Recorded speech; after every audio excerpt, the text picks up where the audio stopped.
guys, today I'm going to show you how to make homemade ketchup, and these are the ingredients. You're going to need onion powder, garlic powder, vinegar, 24 ounces of tomato paste. These are 6 ounces each. Molasses, Cajun. You can use allspice, but I don't have allspice, so I'm just going to use Cajun or Cajun or however you pronounce it. And salt, and of course we're going to need a 24 ounce mason jar and some ingredients were hiding behind me. Some brown sugar, okay, and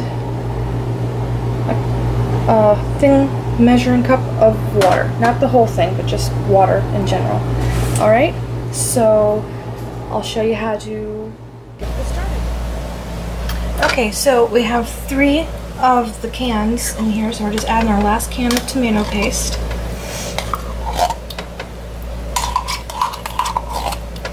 Make sure you try to get as much out as you possibly can.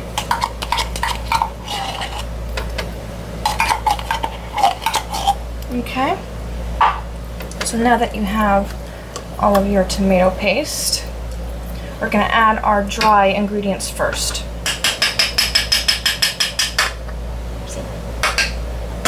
Okay, so now we are going to add 5 tablespoons of brown sugar. Now I know you think that's a lot, but ketchup is very sweet, and if you don't put the sugar, it's going to come out bad. Actually, it's going to be 10 tablespoons because I'm doubling the batch. 2, 3, 9, and 10. Alrighty. Okay, so we have our brown sugar, and I'm getting something. Okay, so let's just kind of give this a stir a little bit.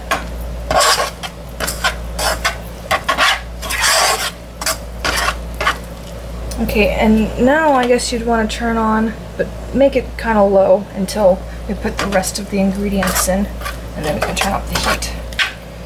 Okay, so now that we have our brown sugar, right now that we're going to add a teaspoon, or 2 teaspoons actually, onion powder, 2 teaspoons of garlic powder,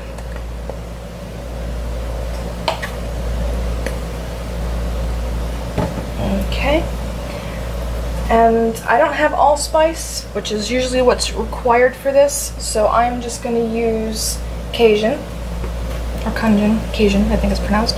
So we're going to use 2 tablespoons of Cajun. Or actually, I'm sorry, no, 1 teaspoon. Oh my god, I can't talk. 1 teaspoon of Cajun. Okay, now we're going to add a teaspoon, or 2 teaspoons, of salt.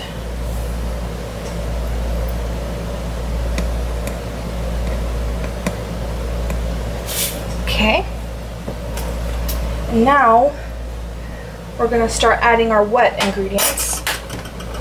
So first, we're going to do 4 tablespoons of white vinegar. 1, 2, 3, 4. Okay, now we are going to add 2 tablespoons, I believe it's 2 tablespoons, yeah, 2 tablespoons of molasses.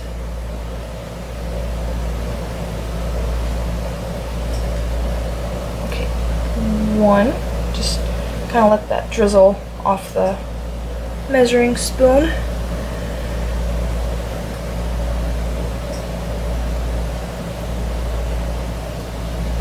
And 2. Okay, and this is actually really good ketchup, so I'm very pleased with it. I don't like the store-bought ketchup. It tastes just gross. Okay, make sure I'm getting all of that. Alright, so I want to stir this up. You know, I really should get my whisk. Okay, I got my whisk. So I'm mixing all of this in. You can go ahead and turn this up now, because you want to get it to a slow bubble. Okay, so now I think the only thing we're missing is the water.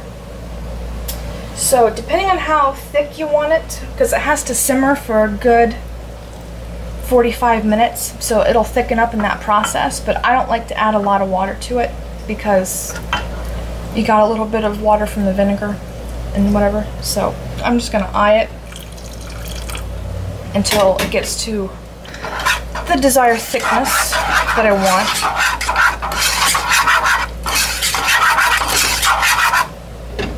And once it's at the desired thickness that you want to make it just a tad bit thinner than that because it's going to thicken as it simmers.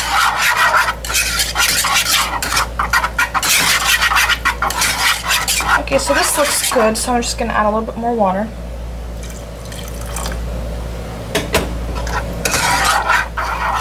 And this is really it. You just mix up these ingredients and you stir it. I'm just going to add a little bit more water.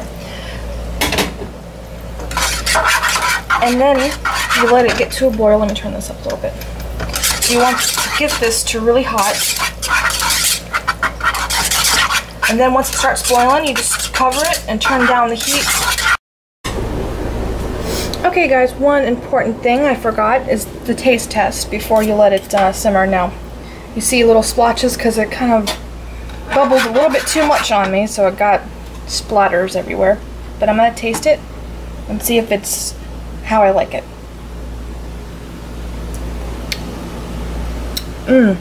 Yep. Wow, that's so good. Oh man. Yeah, you guys are gonna love this recipe, seriously. It is really, really good. So you don't want to turn this up too high because you don't want splatters, just like I did. I got all over the wall. So you probably want to put it about a medium-low until it gets a little bubbly and not poppy. Okay, so yeah, so you just do this, and you just get your lid, and you put it on, and you let this simmer for a good 45 minutes. That should be good. Alright, and I'll see you back here in about 45 minutes. Okay, so here's the ketchup after it's done simmering. You know, you can see it's still nice and thick and has a good consistency. So we want to turn off the heat and put it off the heat. Just give it a little stir. Okay, so now what we're gonna want to do is put it in the 24-ounce mason jar. Okay, so I'm going to try and do this while holding the camera at the same time. I hope I do not spill any of it. Okay, that's not gonna work. Okay, give me one quick second and I'll be right back. Okay, so I'm back. So I couldn't exactly do it and hold the jar at the same time. So here's the jar. It's still very warm to the touch. So, and as you can see, it filled all the way up to the top. You know, so, and then this was just an old jar of my, I got some big sauce from BJ's. I think it was Alfredo sauce, because, you know, of Classico, which is one of my favorite sauces. So you just put the lid on like so, you know, do it a little bit tighter obviously, and put it in the fridge so it can cool up, and you have a huge jar of homemade ketchup. And you can use it with a lot of things and different things. I like to put it with certain recipes that I have, and so that is it, your homemade ketchup, and everybody will love it. Hope you guys enjoyed this. Take care.